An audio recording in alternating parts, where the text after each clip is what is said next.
back. We're back. I just came back. We're going to pick it up from where we left off, or we're going to go another spot from being married to Portuguese. Yeah. So the second in the series, not that you have to listen to them in order, but second in the series, so we, after dating and immersed into the food at your parents' house, I don't remember ever going to a Portuguese restaurant, except for the shanty. Yes, the Portuguese shanty. Because my brother-in-law's family, their brother and sister and their husband and wife owned the Portuguese shanty, which is no longer in existence in New Bedford, but it used to be in the north end of New Bedford, and that was the only restaurant that we ever went to.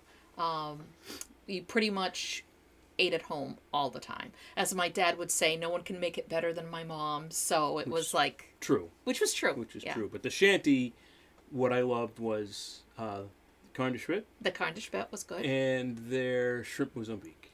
The shrimp Mozambique was delicious. So those are the two things. So pretty easy Portuguese foods to get into. Mm-hmm. And your mom would make soup. Yes. With the bean puree. That was your favorite also. That was she knew it was your favorite. Yeah. I'm trying to think. I mean, pretty straightforward with the pork and beef, chicken. Uh-huh. I think the only food I didn't really care for was the morsala. The morsala? The blood pudding. I think you didn't like it because of the thought of it being a sausage made with blood. What? Made of what? Yes, you know very well. Now, yes. Okay. I tried it. I didn't care for it. But now, do you like it or not? Well, I do like it. See? Okay. I don't know what that proves, other than my tastes changed. Your tastes change, and not only that, but I think at first it was like, oh, this is something new. I have never had this. And you try it, and you go, okay, I'm a little, thing of, it's a blood sausage. But the thing is every nationality has a blood sausage. Right. And fast forward a lot of years when we were in Ireland. Yeah. And staying at an inn. And they would have...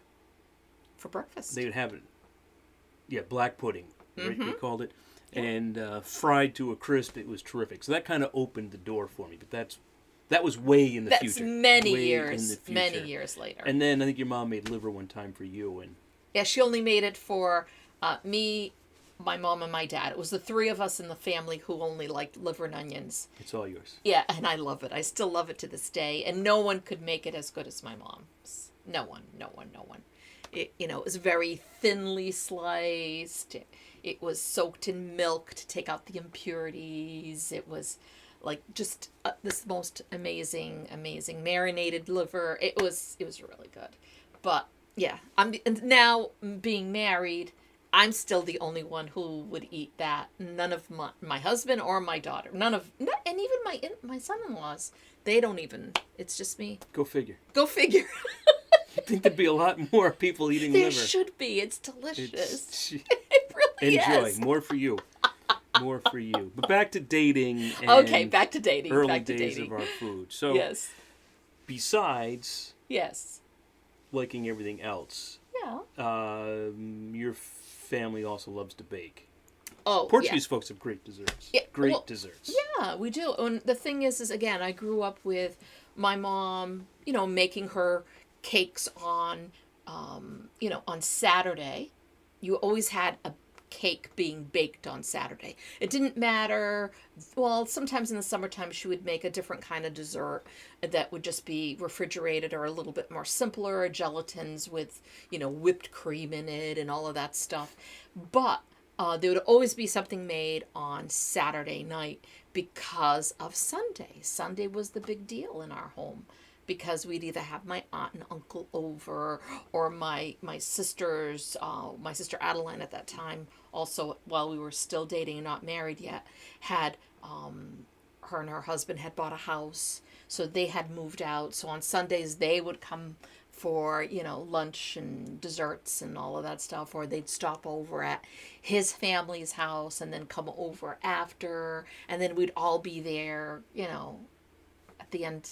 The whole day after, with all the kids Yeah, and all that that stuff. whole phenomenon of taking a picture of the dessert table was new to me. Well, And yes. this was back in the days when, pictures were on film and it was expensive to develop them. And When you say that, it's true. yes. Yes. Like, we're not going to take pictures of our children, but we'll take pictures of the desserts and just show how blessed we are with all of these sweets. I have no idea why or where. Well, even to this day, I take pictures when I see I even shared that on my page the other day. We went to, when we go to weddings, especially in the Azores, it's all these tables, not one table, multiple tables of desserts. And one of our cousin, João Manuel, and Anna's daughter, Juliana, there were 35 different desserts at the wedding. And it was and I just stopped. I was in awe. And I had to take a picture of it. When we got married, we had a cake. I don't think we had a anything cake. else. I hope you like our mocha cake. Yeah, it was. That's what you're getting. That's all you're getting. But that is the thing. And I don't know what it is, but we always took pictures of not so much food, but it was definitely tables of desserts. Because they're an art. Some of them are art forms, like the Roses d'Egypte. You know how difficult that is to get that in a form and to undo that. And, there's specific things you need to do it just right. It's a little bit more intricate, especially the little fruits that they would make that actually were... Those are amazing. Yeah, that are like made of sugar and caramel, and it's like incredible. They're works of art. They're works of art. Yeah. So there's no wonder we take pictures of our desserts. I will not be shamed for taking pictures of desserts. I'm not trying to shame you. I think he's trying to shame me. I'm just saying. Yeah. And I would also point out the amount of food that your mom was making in a galley kitchen. Oh. It was... incredible when you think of it. Yeah, I mean, 24-inch width oven. It Yep. wasn't big. Nope. It wasn't a double oven. Nope. Your mom did not have a kitchen in the basement. The rare, my mom refused to have a second kitchen. Like she said, I hate cleaning this kitchen up here. I am not going to be cleaning two kitchens. The most practical of reasons. Yes, she was not going to do that. So everything was done there. And if it was smelly, like fish and all that stuff, frying, whatever, it would be my dad outside in the yard. Rain or shine, he'd be out there with an umbrella or whatever, but he would be outside. She did not want that smell in the house. So that was the only time. And it was my dad, not her. It was my dad out there. That is true. Yeah. And then we got married and we moved on to the second floor. Yep. And your parents were downstairs. You were learning to cook. Yes. And didn't want to compete with your mom and dad, or your mom's cooking. So, we tended to make Italian food. You got really good at Italian food. Well, it was your over the favorite. years. It is my favorite. That was your favorite. It is my favorite. So. And so that's what you'd be making. Yep. And it was great. We were both working retail at the time, and I would come home after my shift, like 9:30, 9:45 at night, and your mom would meet me at the door. I can still see the green bowl that she would have for me. I have that green bowl You now. have it now? I have it She'd now. have like a plate. She'd have a paper towel and then a plate over the top of it, Yeah. and it was To keep it warm. for you. Yep. Just for you, Bob. And then, of course, he'd come up the stairs, and I'd hear him coming up the stairs, and I'd open the door, and my mom would yell up the stairs, "That's not for you. That's for him." And I think that was the size bowl that your dad would have for Thanksgiving. Yes. With his soup. Yes. It's just a nice bowl. It was a massive bowl. It's like family style. So we got our fill of our Portuguese food because your mom was downstairs. Exactly. I didn't need to, make all the things that she was making, because anytime she made anything, it was like, I made this, come and get it. So, my sister on the third floor would come down and get it. My sister, on her way to see her in-laws would stop by my mom and dad's to pick up whatever it was that she made, because she knew the kids also loved it and would take it home. And then, of course, we would get home. She would have stuff for us. Oh, I made this. Do you want to come in and eat? Or do you take it upstairs, go and eat. So it was always, Yeah, there was always something. There was always something going on, But then again, so I didn't even think of making Portuguese stuff because my mom made everything. And if my mom didn't, my dad did. My dad cooked too. Yeah. Just one of those things you don't know what you have. Yes. Because it's readily available. You're not thinking about it. No. You just don't think about not having them there. So. Or coming home and them not being there. It's just. So our life was not always centered around Portuguese food and culture as it has been for the last 12. More. A little bit more than that. Yeah. 14 years maybe. Yeah. And even at that, it grew normally. But when we started out, it was just what was easy to make when we were both working retail and then starting to have kids and my mom making soupish for them and all of that. No, cooking or trying to recreate those dishes did not come until after both of my parents had passed. That did not happen at the rate that I went after, because I felt like and I still do. I feel like I'm competing with time. Like I've got so much to do and I have a limited time, that I need to make sure that these things are preserved so that, the next generation has it and, And I can only think of one thing in all the years that you've made that I just didn't care for. What was that? It was...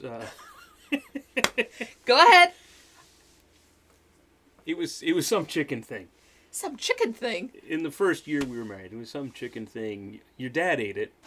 You gave it to your dad. I didn't care for it. I think this is the first time I'm hearing this. You and I are both hearing this the first time. What chicken thing? I don't remember. Oh, I'm going to make out all the chicken dishes I have. And we're going to see. Okay. I don't see how I'm the loser on this. You don't even remember what it was. I don't remember. How long ago? It was probably something that we got at the grocery store. Yeah. That you add to chicken, not a shake and bake, but some sort of pre-made coat. Those were big back in those days. Yeah, that is true. We did make a lot of shake and bake by that. We were trying to save time because we were working weird hours. No, I don't remember. This is the first. I've always thought you liked all my cooking, so this is... I don't count that as your cooking. That's true. I blame that on... Shake and bake? whoever made that. Whatever big conglomerate. All right, well, this is... This is probably a good place to stop. I think we're going to stop right here because... Any more trouble. Yeah. We're going to go offline and we're going to discuss this some more. Maybe we should stay online. No, because now I need to know the truth about my cooking, because obviously there was one dish he has not liked. Oh, this is going to bother her. And all of these years we've been together, he's never told that to me until now. Well, I think you know it because you gave it to your dad, because I didn't want to eat it and we didn't want to waste the chicken. I would not give something to my dad if it wasn't good. I would not do that. So we are going. Oh, you did. We are getting down to this. All right. Hopefully, there's an episode 3, folks. Hopefully, we'll see. We'll see. Okay, folks. Right. Until See you next time. All right. Bye. Bye, guys.